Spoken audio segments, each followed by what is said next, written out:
नमस्कार, मैं डॉक्टर राजकुमारी शर्मा आज आपके समक्ष बीए प्रोग्राम 5th सेमेस्टर में जीई डीएससी का पेपर लेकर उपस्थित हुई हूँ, जिसका शीर्षक है हिंदी भाषा का व्यवहारिक व्याकरण। जैसे ही कि नाम से ही संबोधित होता है कि इसमें भाषा और व्याकरण जो हम अपने जीवन में आम बोलचाल की भाषा में और साहित्यिक रूप में जिस भाषा का प्रयोग करते हैं उसके नियम सिद्धांतों के अनुसार किस तरह से हम अपनी अभिव्यक्ति को व्यक्त करते हुए नजर आते हैं। इसे 4 इकाइयों में विभक्त किया गया है। प्रथम इकाई में हम देखते हैं कि भाषा और व्याकरण की महत्ता को दर्शाया गया है। प्रथम इकाई को भी 3 भागों में विभक्त किया गया है। भाषा के रूप में हम देखते हैं कि उसकी परिभाषा एवं विशेषता का प्रदापन किया गया है। दूसरा, व्याकरण का क्या अर्थ है, परिभाषा, महत्व, भाषा और व्याकरण का संबंध किस तरह से दर्शाया गया है। तीसरा है इसमें ध्वनि, वर्ण एवं मात्राएं व्यक्ति के जीवन में किस तरह से एक तरह से कार्यरत होती हुई दिखाई देती है, उसका रूप स्वरूप दिखाया गया है। देखते हैं कि किस तरह से व्यक्ति के जीवन में हम देखते हैं कि अनेक प्रकार से हम अपनी भाषा का जो रूप स्वरूप है वह अभिव्यक्त करते हुए दिखाई देते हैं। उस अभिव्यक्ति में व्यक्ति किस तरह से अपने आधारों के द्वारा, अपने विचारों के द्वारा इन चीजों को अभिव्यक्त करते हुए दिखाई देता है। भाषा भाषा से हमारा तात्पर्य हम देखते हैं कि जीवन के हर क्रम में हम भाषा का प्रयोग करते हुए नजर आते हैं। भाषा है तो जीवन में हम देखते हैं व्यक्ति के अनेक रूपों के द्वारा इसका स्वरूप या इसका आधार अभिव्यक्त होता हुआ दिखाई देता है, जिसके द्वारा व्यक्ति अपना आधार के रूप में इसको विभक्त करते हुए दिखाई देता है। भाषा की परिभाषा हम देखते हैं कि किस तरह से हम भाषा को अपने आधार पर अभिव्यक्त करते हुए दिखाई देते हैं।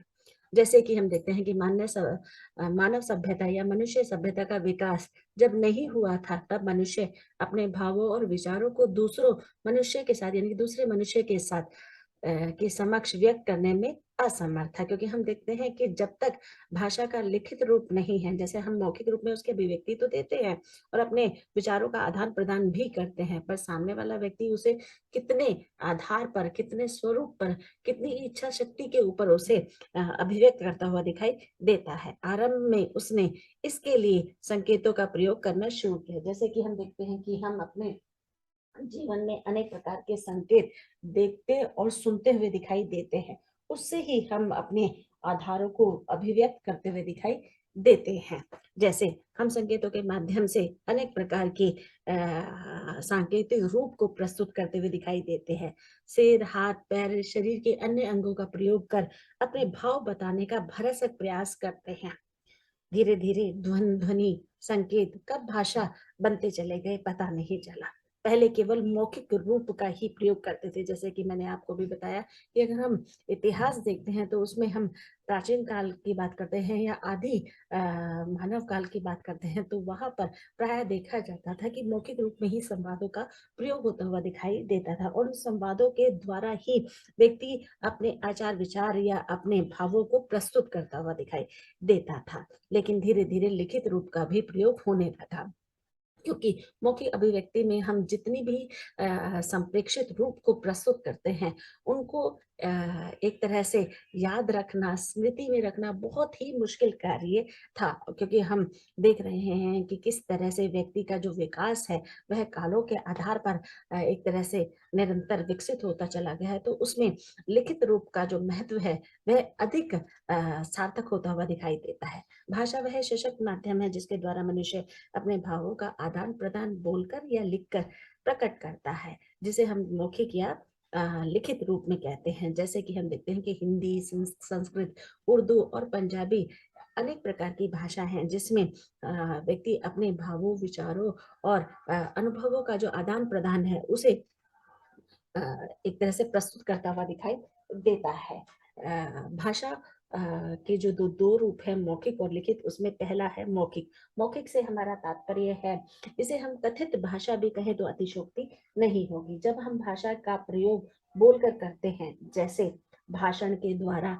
देखते हैं ना कि हम अगर आपने अपने जीवन काल में बहुत सारे भाषण सुने होंगे, देखे होंगे और अनुभवित भी किए होंगे, तो उसमें हम देखते हैं कि एक व्यक्ति भाषण देते हुए दिखाई देता है और अनगिनत संख्या में लोग उसे सुनते हुए, उन्हें आत्मसात करते हुए दिखाई देते हैं। और उस भाषण में कई बार हम देखते हैं कि सारे मुद्दों को भी उठाया जाता है, साथ ही साथ हमारे लिए, जनहित के लिए, स्वयं हित के लिए भी अनेक प्रकार से कार्यरत होते हुए भी दिखाई देते हैं। दूसरा है, बातचीत के द्वारा हम अपनी अभिव्यक्ति को व्यक्त करते हुए दिखाई देते हैं मौखिक रूप से, या आजकल हम टेलीफोन, मोबाइल में भी देखते हैं अपना कि व्यक्ति किस तरह से अपनी अभिव्यक्ति को संप्रेषित करता हुआ दिखाई देता है। नाटक, दूरभाष तथा दूरदर्शन की बातचीत आदि भी हम इसे इसी कथित या मौखिक रूप में देखते हुए नजर आते हैं। तो इसे हम कथित या मौखिक भाषा भी कह सकते हैं। भाषा का प्रयोग प्राचीन काल से किया जा रहा है। जब से व्यक्ति का जन्म हुआ है, मानव का जन्म हुआ है, तब से हम देख रहे हैं कि भाषा का जो निरंतर रूप है, उसमें अनेक प्रकार के संशोधन, परिष्कृत, परिमार्जन रूप हमने अपने अपने जीवन काल में देखे हैं। तो उसके आधार पर व्यक्ति किस तरह से अपनी बातचीत को, अपनी अभिव्यक्ति को, अपने संप्रेषण को व्यक्त करता हुआ दिखाई देता है। लिखित भाषा, लिखित भाषा से हमारा तात्पर्य है जब भाषा का प्रयोग लिख कर करते हैं, यानी कि वर्तनी को लिखते हैं, तब उसे हम लिखित रूप कहते हैं। विभिन्न प्रकार के साहित्यिक पत्र, तार, दूरदर्शन पर दिखाई जाने वाले लिखित सूचना, समाचार पत्र आदि लिखित भाषा में होती है। आप देखिए, आज जो आधुनिक क्रम है, आप उससे ज्यादा रूबरू होते हुए दिखाई देंगे कि जो भी आजकल हम फिल्में देख रहे हैं, तो उनके डायलॉग्स या जो हम गाने सुनते हैं, तो उसकी भी जो एक तरह से शब्द है, उसको वहां पर वर्णित किया जाता है। ये लिखित रूप में जो अभिव्यक्ति निरंतर रूप में परिमार्जित, परिकृष्ट हो रही है, वे कहीं ना कहीं जीवन में अनेक प्रकार की सार्थकता को अभिव्यक्त करती हुई दिखाई देती है। चाहे आप किसी भी भाषा में कोई भी फिल्म देख लीजिए, नीचे उनके संवाद चलते हुए दिखाई देते हैं। अगर आप उसे, उस भाषा को समझने में असमर्थ है, तो आप कॉमन जो भाषा है, जैसे हम अंग्रेजी भाषा को कहते हैं, तो वहां पर उसका प्रादुर्भाव दिया जाता है। तो इस तरह से, या सूचनाओं के आधार पर हम देखते हैं कि जो हमारी भाषा है, उसके आधार पर भी वर्णित होते हुए दिखाई देती है। क्योंकि हम देखते हैं कि हमारे यहाँ पर 22 भाषाओं का प्रादुर्भाव है, और इसमें अनगिनत बोलियां भी हमारे समकक्ष चलती हुई दिखाई देती है। तो उन बोलियों के आधार पर भी हम उनको एक तरह से अभिव्यक्त करते हुए दिखाई देते हैं।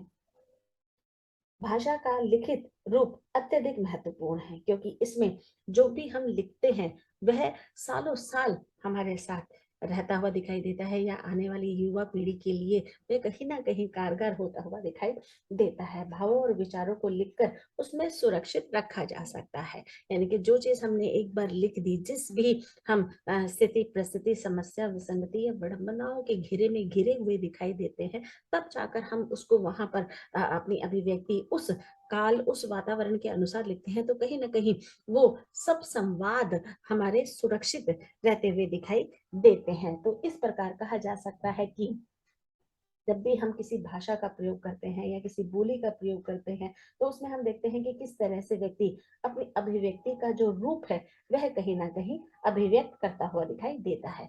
भाषा पर विचार करते समय प्राय लोग भाषा के स्थान पर बोली तथा बोली के स्थान पर भाषा का प्रयोग करते हुए दिखाई देते हैं। कई लोगों को इतना भी नहीं पता है कि भाषा और बोली में जमीन आसमान का अंतर है। ठीक है, एक दूसरे के, हम कहें कि भेद के रूप में, रूप के रूप में उन्हें देखा जाता है, पर भाषा एक अलग आधार है और बोली एक अलग रूप है। दोनों विचार विनिमय का समर्थ साधन है। हम देखते हैं कि भाषा जहाँ एक सशक्त भूमिका निभाती हुई दिखाई देती है, वहां पर बोली भी विचार विनिमय या अपने भावों का जो रूप स्वरूप है, वह अभिव्यक्त करती हुई दिखाई देती है। दोनों को एक मान लेना भ्रम है, इसमें काफी बड़ा अंतर है। जैसे बोली भाषा का ही अल्प विकसित या अर्ध विकसित रूप है। इसे भाषा, इसे भाषा, या हम कहते हैं स्थानीय या क्षेत्रीय रूप भी कह सकते हैं।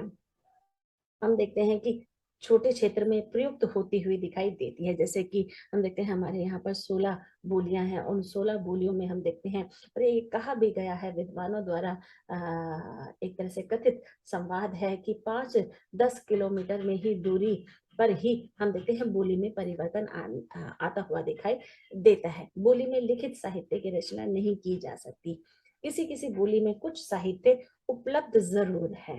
भाषा और बोली के बीच की कड़ी को उपभाषा कहते हैं।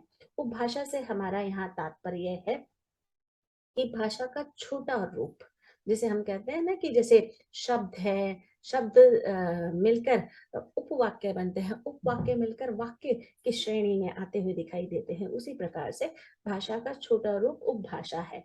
उपभाषा का प्रयोग बोली की तुलना में बड़े क्षेत्र में तथा भाषा के मुकाबले छोटे और सीमित क्षेत्र में होता है। कहा जा सकता है कि भाषा के अंतर्गत कई उपभाषाएं तथा एक उपभाषा के अंतर्गत कई बोलियां आती हुई दिखाई देती हैं।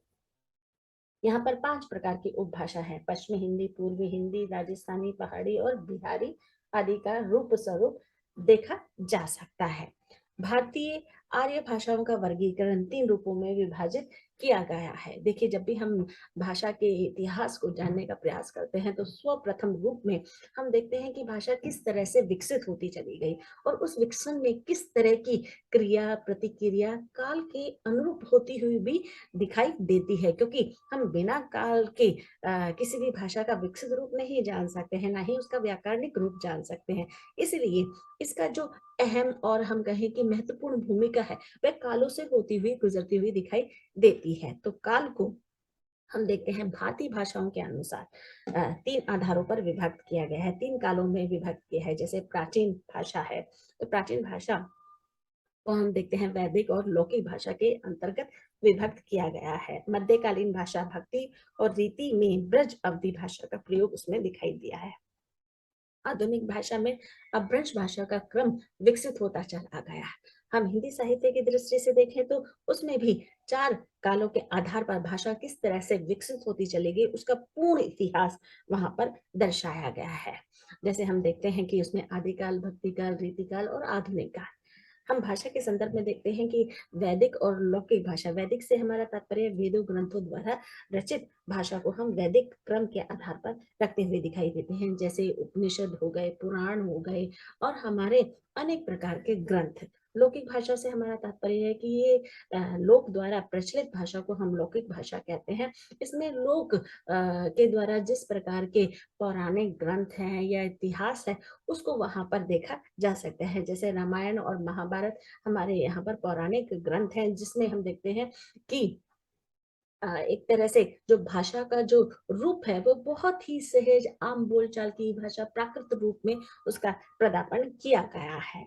तो उसमें हम देखते हैं कि किस तरह से हमारे सभी मूल्यों का रूप स्वरूप इन दोनों ग्रंथों के माध्यम से समाज में प्रस्तुत करने का प्रयास किया है। जैसे जैसे समाज बदलता है वैसे वैसे उसकी क्रिया प्रतिक्रिया, उसके रूप, उसके आदर्श, उसके नियम, उसके सिद्धांत भी बदलते हुए दिखाई देते हैं। क्योंकि अगर हम मूल्यों के आधार पर अपना जीवन यापन करते हैं, क्योंकि हम देखते हैं कि बिना मूल्यों के हमारी गति नहीं है और गति के बिना गतिविधि नहीं है, तो उसके आधार पर हम देखते हैं कि अनेक प्रकार से हम नियम और सिद्धांतों के घेरे में घिरे हुए दिखाई देते हैं।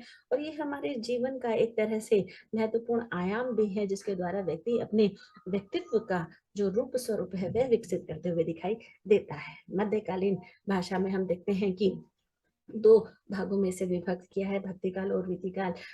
इससे पहले हम देखते हैं कि आदिकाल में डिंगल पिंगल भाषा का प्रयोग अपने एक तरह से विकसित रूप में दिखाई देता था। साथ साथ हम देखते हैं हिंदी की शुरुआत हो गई थी अमीर खुसरो की पहेलियों के द्वारा। देखते हैं कि हम उसमें हिंदी के कुछ एक शब्दों का जो प्रयोग है वह वहां पर दर्शाया गया है। उसके बाद भक्ति काल में हम देखते हैं कि ब्रज और अवधी भाषा का प्रयोग अपने चरम पर दिखाई देता था।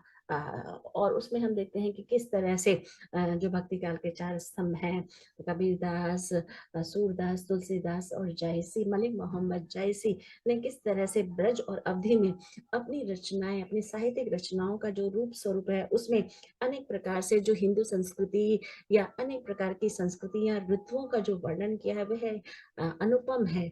उनको पढ़कर, देखकर ये एक तरह से आभास होता हुआ दिखाई देता है कि जीवन में हम देखते हैं कि अपने कालों का जब हम स्मरण करते हैं, अपने कालों को हम जब चिंतन और मनन करते हैं, तो कितनी प्रकार की स्थिति परिस्थितियों से हम एक तरह से अवगत होते हुए भी दिखाई देते हैं। रीति काल में भी हम देखते हैं जहाँ भाषा में समानता दिखाई देती है भक्ति काल और रीति काल में, कि उसमें भी हम देखते हैं भूषण है, बिहारी है, मती राम है, और आपके देव है, घनानंद है, बोधा है, आलम है, ठाकुर है।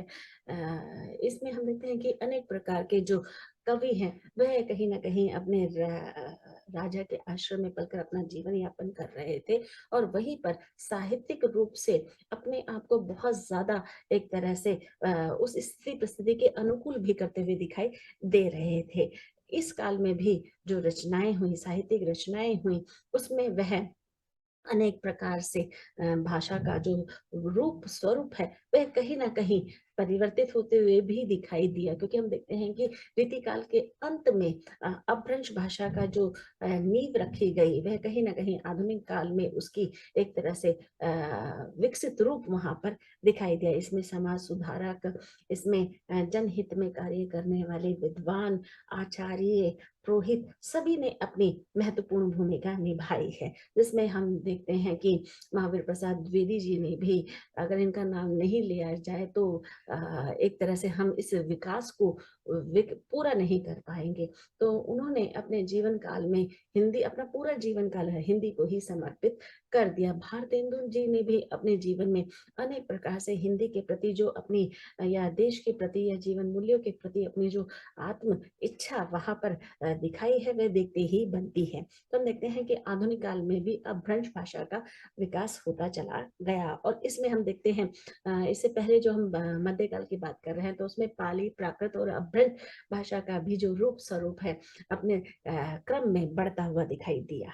अपभ्रंश भाषा से हमारा तात्पर्य है गिरा हुआ, बिगड़ा हुआ या अव्यवस्थित रूप इसे कह सकते हैं, क्योंकि इसमें हम देखते हैं मिश्रित शब्दावली का प्रयोग करते हुए हम दिखाई देते हैं। तो इसमें अब ब्रज भाषा में हम देखते हैं कि जहाँ पर इन कालों में आदिकाल, भक्तिकाल, रीतिकाल में जहाँ पर ब्रज अवधि या डिंगल पिंगल भाषा का जो रूप स्वरूप था वह कहीं ना कहीं परिवर्तित होकर अपभ्रंश भाषा में विकसित होता हुआ चला गया। और विकसित अपभ्रंश से हमारा तात्पर्य है कि इसमें एक तरह से खड़ी बोली का जो रूप स्वरूप है वह अनेक दिशाओं में विकसित होता हुआ दिखाई दिया है। अपभ्रंश में हिंदी का उद्गम साहित्यिक और जन की भाषा हिंदी बनी है, कि जिस जिस तरह से समाज विकसित होता चला गया है, साहित्य विकसित होता चला गया है, उसके आधार पर ही हम देखते हैं कि किस तरह से जो साहित्यिक भाषा है वह जन की भाषा के रूप में किस तरह से परिवर्तित होती चली गई।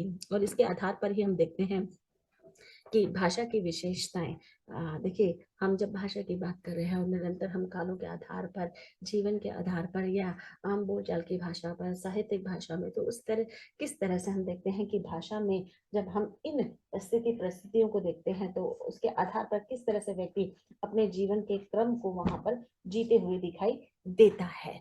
भाषा की विशेषता अपने आप ही एक महत्वपूर्ण भूमिका है, जिसमें हम देखते हैं कि किस तरह से व्यक्ति अपने भाषा के द्वारा व्यक्ति अपने जीवन के आधार को जीते हुए दिखाई देता है। कहने का तात्पर्य यहाँ पर ये है बेटा कि जब हम भाषा की बात कर रहे हैं और भाषा में सशक्त रूप की बात कर रहे हैं तो उसमें हम देखते हैं भाषा एक सामाजिक संपत्ति होती है। भाषा क्योंकि समाज मनुष्य समाज की महत्वपूर्ण इकाई है, और जिसके द्वारा ही व्यक्ति अपने जो आचार विचार है, जो अपने अभिव्यक्ति है, वह कहीं ना कहीं इसके द्वारा ही प्रस्तुत करता हुआ दिखाई देता है। कहने का तात्पर्य बेटा यहाँ पर ये है कि हम देखते हैं कि जब हम इन विचारों के द्वारा अपनी अभिव्यक्ति को व्यक्त करते हैं तो उसमें किस तरह से व्यक्ति इसके आधार पर अपने रूपों को वहां पर प्रस्तुत करते हुए दिखाई देता है। जैसे समाज में व्यक्ति किस तरह से रहकर वह सीखता है, क्योंकि हम समाज में जब रहते हैं तो हम सारे शिष्टाचार सीखते हैं, सारी की सारी अभिव्यक्तियों को वहां पर अभिव्यक्त करते हुए दिखाई देते हैं, और उसमें हम औपचारिक और अनौपचारिक दोनों पहलुओं को जीते हुए दिखाई देते हैं। अगर यानी हम किसी बड़े बुजुर्ग से बात करते हैं तो कहीं ना कहीं हम औपचारिकता का ध्यान रखते हुए, शिष्टाचार का ध्यान रखते हुए अपनी अभिव्यक्ति को व्यक्त करते हुए दिखाई देते हैं। यह समाज की किसी अन्य व्यक्ति से हम बात करते हैं तब भी हम शिष्टाचार के सभी पहलुओं का जो प्रदापण है वो करते हुए दिखाई देते हैं, क्योंकि हम देखते हैं कि हम समाज में अभद्र भाषा का प्रयोग नहीं कर सकते हैं, न ही समाज में किसी अर्थहीन भाषा का प्रयोग कर सकते हैं। हम समाज में जब रहते हैं तो हम इस नियम और इस सिद्धांत का प्रयोग करते हुए अपनी अभिव्यक्ति को व्यक्त करते हुए दिखाई देते हैं। पर जब हम स्कूल कॉलेज में होते हैं तो वहां पर हम पूर्ण रूप से औपचारिक भाषा का प्रयोग करते हुए दिखाई देते हैं। घर में चाहे हम रहें तो हम अनौपचारिक भाषा का प्रयोग करते हैं, या अपने सगे संबंधी या अपने प्रियजन के साथ रहते हैं तो भी हम अनौपचारिक भाषा का प्रयोग करते हुए दिखाई देते हैं। भाषा पैतृक संपत्ति नहीं है। कहने का तात्पर्य है कि आप जिस देश के निवासी हैं, जिस देश की आपको नागरिकता मिली हुई है, आप उसके आधार पर अपनी भाषा को व्यक्त करते हुए दिखाई देते हैं। ये आपके पिता द्वारा दी गई भाषा नहीं है, इसलिए इसे पैतृक संपत्ति नहीं मानना चाहिए। भाषा आपकी राष्ट्रीय संपत्ति है, सामाजिक संपत्ति के रूप में हम उसका चयन चलन प्रयोग करते हुए दिखाई देते हैं। तो उसमें हम एक तरह से शुद्धता का प्रयोग करते हुए दिखाई देते हैं, उसमें शिष्टाचार या सभी मानव मूल्य या जीवन मूल्यों का जो रूप है उसके आधार पर अपनी अभिव्यक्ति को व्यक्त करते हुए दिखाई देते हैं। भाषा व्यक्तिगत संपत्ति भी नहीं है कि आपका जैसा मन करे आप उस तरह की भाषा का प्रादुर्भाव करें, ये भी अनुचित है। हम देखते हैं कि समाज में हम रह रहे हैं तो समाज के जो नियम हैं, कानून हैं, उन सब का पालन हमें करना चाहिए। अगर हम उनका पालन नहीं करते हैं तो हम जीवन में अनेक धाराओं पर अपने ऊपर एक तरह से अंकुश लगाते हुए दिखाई देते हैं। कई बार हम समाज से बहिष्कृत या परिकृष्ट भी कर दिए जाते हैं, यानी कि हमारा तिरस्कार भी कर दिया जाता है, या कई बार हम संशोधन करके उसे परिष्कृत करके संशोधन करके हम समाज में जीने लायक भी अपने आप को बनाते हैं। पर व्यक्ति ये कथा भी या कदापि ना सोचे कि भाषा उसकी व्यक्तिगत संपत्ति है। भाषा अर्जित संपत्ति है। हम देखते हैं कि जब मनुष्य जन्म लेता है, यानी कि बच्चा जब पैदा होता है, तो वह अपने वातावरण के अनुसार अपनी भाषा का प्रयोग करते हुए दिखाई देता है, चाहे वह भाषा हिंदी है, पंजाबी है, संस्कृत है, बंगाली है, मलयालम है, तमिल है, वह सब अपने परिवेश के अनुकूल उसे अर्जित करता हुआ दिखाई देता है। और भाषा हम देखते हैं कि वह संपत्ति है जिससे व्यक्ति के व्यक्तित्व का विकास होते हुए दिखाई देता है, क्योंकि हमारा जो व्यवहार है वही हमारी भाषा है, और व्यवहार है तो भाषा अपने नित्य क्रम पर विकसित होती चली जाएगी। रिश्ते नातों की शब्दावली, क्योंकि हम संबंधों के घेरे में घिरे हुए अपने आप को पाते हैं, हम हर जगह संबंध बनाने की कोशिश में लगातार लगे हुए दिखाई देते हैं। हम देखें, अगर पहले की पीढ़ियों की बात करें या पुरानी पीढ़ी की बात करें तो वहां पर हम आस पड़ोस में चाचा चाची इस तरह के संबंधों को भी विकसित करते हुए दिखाई देते थे। पर आज उसमें एक तरह से हम कहें अवरोध की स्थिति भी उत्पन्न होती चली जा रही है, क्योंकि हम देख रहे हैं जैसे जैसे एक तरह से काल का जो आधार है बदलता चला जा रहा है, वहां पर उस तरह से उसकी भाषा में भी और उसके स्वार्थ में भी और उसकी अनेक प्रकार की विसंगतियों में भी परिवर्तन आता हुआ दिखाई देता है। पर हम देखते हैं रिश्ते नातों की जो शब्दावली है वे कई बार अभद्र रूप से भी विकसित होती चली जाती है, जिससे कि हमें ये मान लेना चाहिए कि हम जब भी इसके भाषा का प्रयोग करें, चाहे वह परिवेश के अनुकूल करें, चाहे हम औपचारिक रूप में करें, चाहे हम अनौपचारिक में करें, पर हमें संयमता विनम्रता का भाव जरूर उसमें अर्जित करना चाहिए। ठीक है, हम कई बार परिवेश के अनुकूल गुस्सा हो जाते हैं, या कोई व्यक्ति है हमें बहुत ही अपशब्द बोल जाता है तो हम भी उसे अपशब्द की भाषा में ही उसको सिखाने का प्रयास करते हुए दिखाई देते हैं।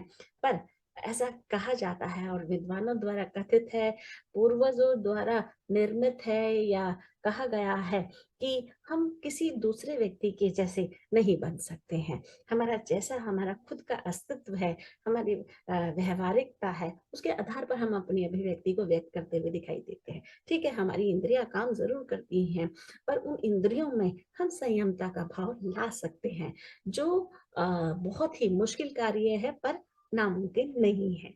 भाषा मानकीकरण पर आधारित है। हम देखते हैं कि भाषा, पहले आप मानकीकरण का अर्थ समझ लीजिए। मानकीकरण से या मानक भाषा से हमारा तात्पर्य है कि हम देखते हैं कि समय अनुसार बहुत सारे परिवर्तन हमें दिखाई देते हैं। उन परिवर्तनों में हम देखते हैं कि किस तरह से भाषा का जो रूप स्वरूप है ना, वो भी बदलता हुआ दिखाई देता है, और उस बदलते क्रम में हम देखते हैं कि अनेक प्रकार से हमें उसकी जो अभिव्यक्ति है उसमें भी परिवर्तन आता हुआ दिखाई देता है। कहने का तात्पर्य बेटा यहाँ पर ये है कि जब भी हम भाषा का प्रयोग देखते हैं, सीखते हैं, तो उसमें हम कुछ नियमों के आधार पर उसकी अभिव्यक्ति को व्यक्त करें, तो मुझे लगता है कि वो ज्यादा सार्थक होता हुआ दिखाई देता है। कहने का अर्थ है कि जब भी हम मानक भाषा का प्रयोग करते हैं, तो उस प्रयोग में हम अनेक प्रकार के अर्थ को भी अभिव्यक्त करते हुए दिखाई देते हैं। किसी समाज, राजा या देश की प्रतिनिधि या प्रतिनिधि भाषा है कि सर्वमान रूप को मानक भाषा का आदर्श भाषा के रूप में भी माना जाता है। कहने का तात्पर्य यहाँ पे कि मानक भाषा को हम स्टैंडर्ड या शिष्ट भाषा के रूप में भी प्रयोग करते हुए दिखाई देते हैं, जो हम देखते हैं कि अधिकतर स्कूल, कॉलेज या औपचारिक आधार पर हम उसका अभिव्यक्ति रूप प्रस्तुत करते हुए दिखाई देते हैं। मानक भाषा से हमारा तात्पर्य है कि समय के साथ साथ भाषा के अक्षरों तथा शब्दों में भ्रम प्रचलित हो जाते हैं। ऐसे समय में समाचार पत्रों, दूरदर्शन, रेडियो, प्रशासनिक कार्यालय व विद्वानों द्वारा स्वीकृत भाषा को मानक भाषा कहते हैं। और इसमें हम देखते हैं कि मानक भाषा में समय समय पर केंद्रीय हिंदी निर्देशालय द्वारा बहुत प्रकार के संशोधन या परिमार्जन होते हुए दिखाई देते हैं। तो उसमें हम देखते हैं कि नवीनतम रूप को हम वहां पर अर्जित करते हुए दिखाई देते हैं। भाषा परिवर्तनशील होती है। हम देखते हैं कि जिस प्रकार से भाषा स्थिर नहीं रह सकती। आप देखिए कि जैसे जैसे आपकी उम्र बढ़ रही है, वैसे वैसे आपकी भाषा में भी परिवर्तन आता हुआ दिखाई देता है। हम समय, वातावरण और स्थिति परिस्थिति के अनुकूल अपनी भाषा को वहां पर प्रस्तुत करते हुए दिखाई देते हैं। जिस तरह से संबंध स्थिर नहीं होते हुए दिखाई देते हैं, वैसे ही भाषा भी स्थिर होती हुई नहीं दिखाई देती। उसमें परिवर्तनशीलता का भाव आता हुआ दिखाई देता है। भाषा की निश्चित सीमाएं होती हैं।